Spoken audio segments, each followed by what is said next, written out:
نکړي کله چې الله رب العزت نه وخته پیغمبر ناشته او بنشتره صحابه رااله وې د الله رسول او بنشتره د مونږ ټیم د سوکو نبی علیہ السلام په انتظار ده د قران مجید آیات راغره تیمم حکم راغی الله چې غختره غوتو نه چینه روان نکړي الله چې نه وخته د تیمم حکم نازل شو ماوي ها الله رب العزت چې غخته نبی علیہ السلام مسجد نبی سلام کې ناشته الله ورته جنت جهنم ورخی ماوي نبی الله چې نه وخته نبی علیہ الصلوۃ والسلام اوخ دلان دی هار پروت دی نبی علیہ الصلوۃ والسلام تا غنخ کاری نبی علیہ الصلوۃ والسلام قامه پاسید والا التماس د هار په تلاش کې صحابه د هار د تلاش لپاره ولېګل ماوی د دې ګڼ مثالونه شته محترم الله رب العزت مخماوی ها زمونږ د اهل سنت والجماعت عقیده معجزه پیل د الله تعالی دی کله چې وګړي د نبی په لاس باندې ظاهري کله چې الله نه وختي د نبی په خپل اختیار او قدرت کې دا نه چې چاته معجزه وروخه معجزه ظاهره کې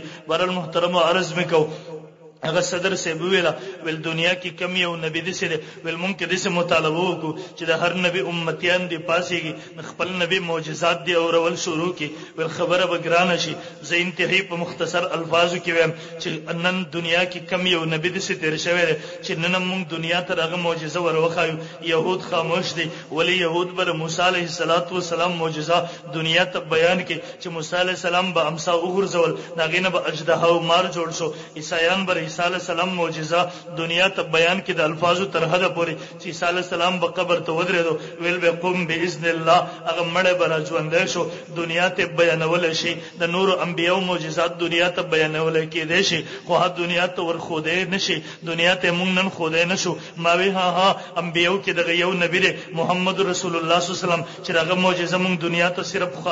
بیانو نه بلکې دنیا ته خوده شو ټول خاموش دي مسلمان عالم اخره کې باسرو قرآن مجید پلاس کې ورسره ویل ها تاسو زمونږ د نبی د معجزې خبره کوي د الله رب العزت کار هغه چې مخلوق د غیر مقابله نه عاجز وي تاسو وګورئ الله رب العزت د سترګې پیدا کړی دا د کې د لیدو طاقت پیدا کړی دی چې تمام انسانان راجم شي مصنوعي سترګې به جوړه کی خو د لیدو طاقت بکې نشي اچول الله غوګونه پیدا کړی دی طاقت د اورېدو پکې اچول پوره انسانان کرا جمع شي هغه کې مصنوعي سترګې نشي هغه سترګې نشي جوړول چې هغه لیدل قتل کوي الله د جبه پیدا کړی دا چې پوره انسانان راجم شي د سی یو جبه نشي جوړول چې هغه کې طاقت د گویایی خبرې کوي هغه طاقت اگر سګي کوي د یو څه ذایقه ور باندې معلومه ویل ها د الله کار هغه چې مخلوقات د غیر مقابله نه عاجز شي ول دا الله قران دی دا د نبی له سلام باندې نازل شوی دی د الله په طرف نه نبی له سلام ترغله د نبی له سلام په معجزاتو کې ټول نبی معجزه د قران مجید دی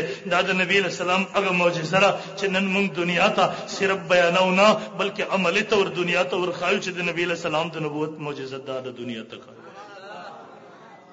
هغه صدر سے ویلم ول اگر نبی مونږ ته ملاو شو چې هغه عالمگیر نبی وو اگر نبی مونږ ته ملاو شو چې هغه معجزه مونږ نن دنیا ته ورخودې شو ول زما دریم نمبر مطالبه ده چون کې نبی د الله او د بندگانو په منځ کې واسطه د الله احکامات بندگانو ترسي د الله پیغامات بندگانو ترسي و ما ينطق عن الهوى ان هو الا وحي يوحى پیغمبر د خپل طرف نه خبرې نه کوي د خواهشاتو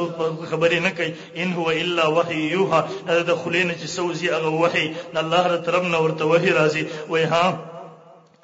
د یو نبی باندې د ایمان راوړو نه پس اگر نبی چې کم احکامات دیو ته بیانوي کم حکم دیو ته کوي د الله کم پیغام ور تر رسي دیو مقصد دی چې دیو هغه باندې عمل وکي الله راضي کې د الله په احکامات او عمل وکي ول دنیا کې کم یو نبی د سره چې هغه مکمل تعلیمات چې هغه تعلیمات محفوظي ننم دنیا کې موجود دي چې مونږ باغې باندې عمل وکړو داغه نه رهنمایي حاصل کو مون څنګه وکړو روزه څنګه وکړو حج څنګه وکړو jihad څنګه وکړو تبلیغ څنګه وکړو ما چې دا ټول سيزونه پکې هغه ویل چې دا موجود دي ټول خاموشو ځکه يهود او نصارو سره خو هغه دین نشته ټول دینونو والا خاموشو مسلمان عالم اخره کې باسرو ول تاسو د عبادتو خبره کوي زمونږ د نبی عادت هم الحمدلله محفوظ دي تاسو عبادت غواړئ زمونږ د نبی عادت هم محفوظ دي نبی علیہ السلام په مسکه کېدو څنګه نبی علیہ السلام ګیره مبارک څنګه نبی علیہ السلام یختان مبارک څنګه نبی علیہ السلام کپڑے مبارک څنګه نبی علیہ السلام بګرځېدو څنګه ولدام الحمدلله